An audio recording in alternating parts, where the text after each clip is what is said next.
Okay, so now I can see what's happening.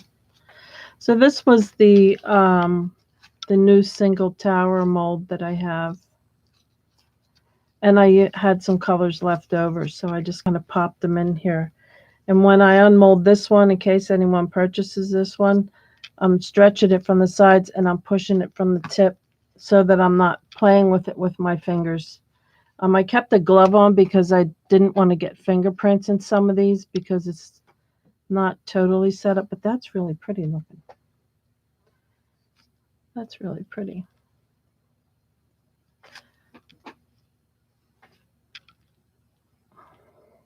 So I love how that came out. These were some of the eye candy colors. Let's get these little tiny.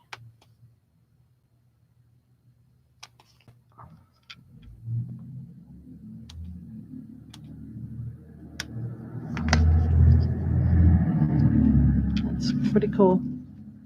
So this one is listed up on the website already. I believe it's called a Tower Point. It's a tiny one. And before I even try to open these ones, which could take a while, I want to show you another new one that I did. I popped this one out earlier. This little guy. It's a little cute one. And I have another one here.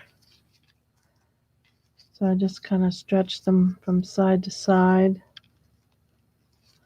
And I turn it over and put my thumb in the center and I push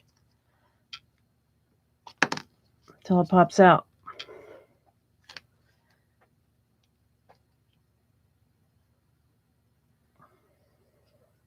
So I like how they turned out. So those will be getting, well, one. I made two, but one of these will be getting listed on the website. Those are cute little ones. So they won't be very much at all.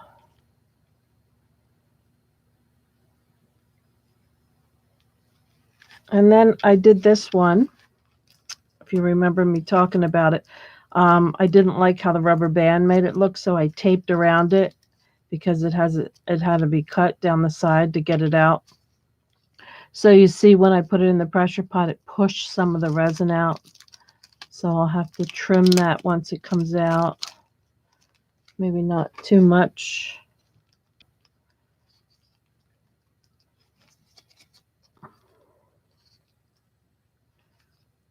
I'll just kind of stretch it around a little bit to try to release it. So I really don't know if anyone's going to want to buy a mold that you have to split open, but in reality, sometimes you have to cut them and open them up like that. So there's that guy. All the mica went to the tip of it. Still looks pretty. If you watched the video from last night, as far as YouTube goes, I had to edit that, so it should be ready, and I'll make it public. It's private right now on my Smoothongirl channel. And yes, I have 2 YouTube channels.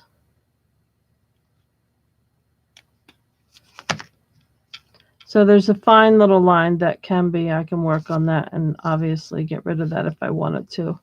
But this is let's see, where's my ruler?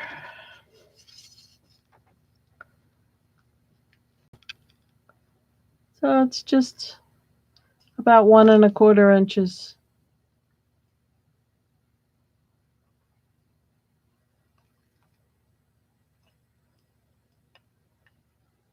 And it's about 1 inch wide and 1 1/4 long.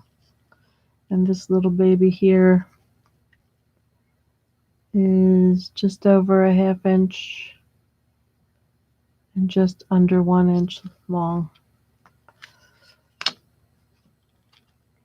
And just for curiosity's sake, for anyone, I do have pictures with the ruler marks up on the website.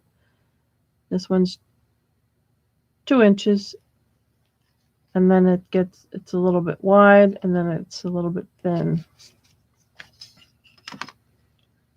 So hello, whoever's watching.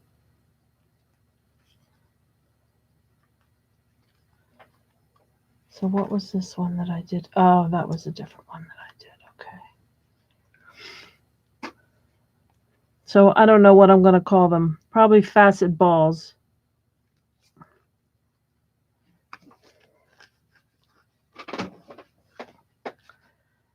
All right. So it's always interesting trying to get the crystals out of the large pieces of silicone because I can't see which way the crystals are jetting down into this. I did trim one that I mailed out. I was able to hold up the crystal and figure out where it was going to be. So I did get a little bit of the rubber off for the lady who actually got to order this before it came apart.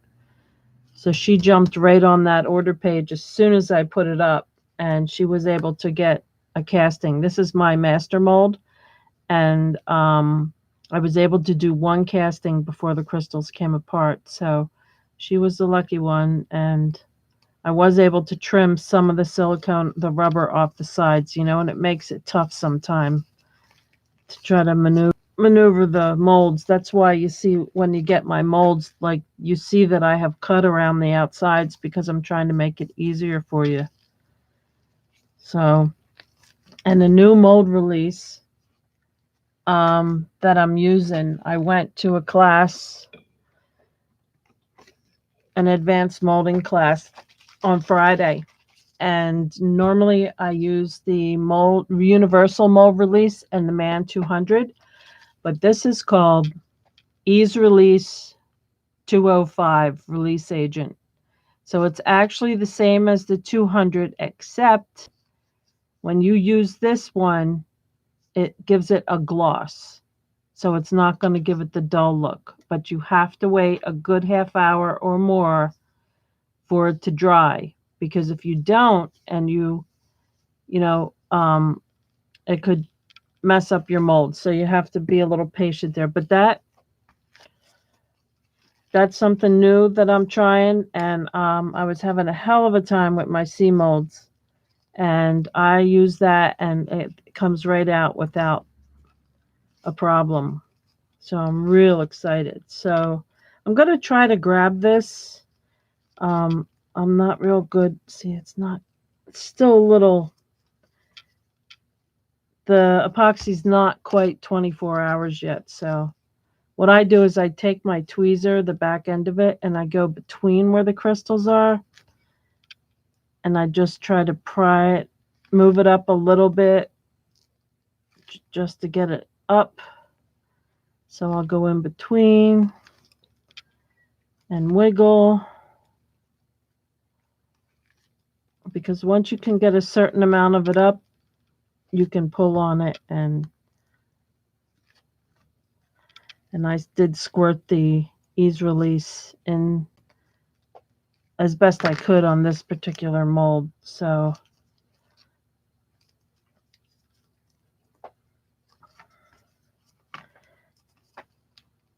and I'm not really too strong, but these molds are a little difficult. It's starting to come out though. We're going to have it out in just a sec. Okay. So it's out. I set it flat for a second, and then it takes its own shape. See, that's why I couldn't cut the mold, because it would be in all different directions. So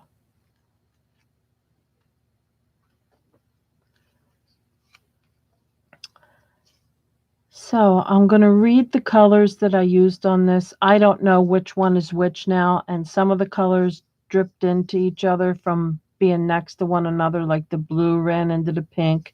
So I think it's beautiful. I really love it. But, I could be a little strange sometimes, so other people might not like it. I think it's beautiful. So I used the Resin Art Luster pigments, and I started with the lotus flower. I started with the pink. And did I do that in the big one? I can't tell. There's so many colors that went into this big one. So I'll read what I used, and then So a mountain mist, Belize blue, purple galaxy, lotus flower, and then in the primary elements, I used passion and plumeria. And in the bling it, I used bling it red sparkle and bling it violet. So I'm going to say this one was the bling it red.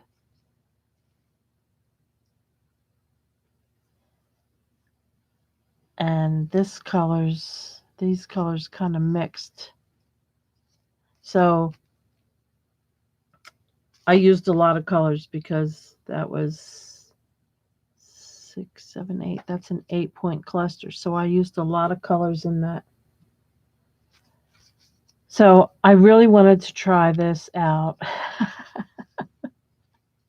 I know. I'm a little crazy, but I really like that a lot. So I can only make resin castings of this particular one. I was thinking about taking the mold pieces, the crystal pieces, and trying to recreate this exact one, because this one came out super cool. In fact, this is the one I'm using for my business card holders.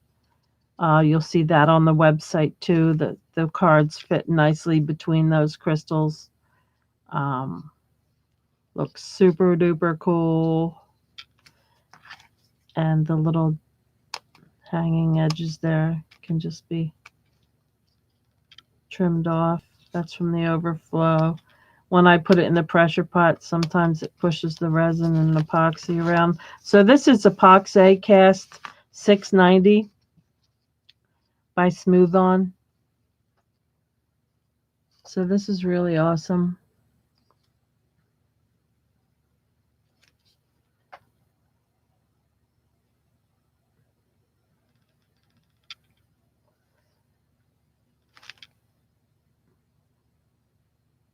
So beautiful. Beauty, beauty, beauty. I love it.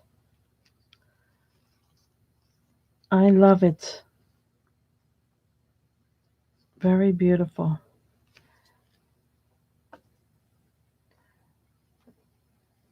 So for those on my Smoothon channel, thank you for watching. Isn't that beautiful? You can find these on my website.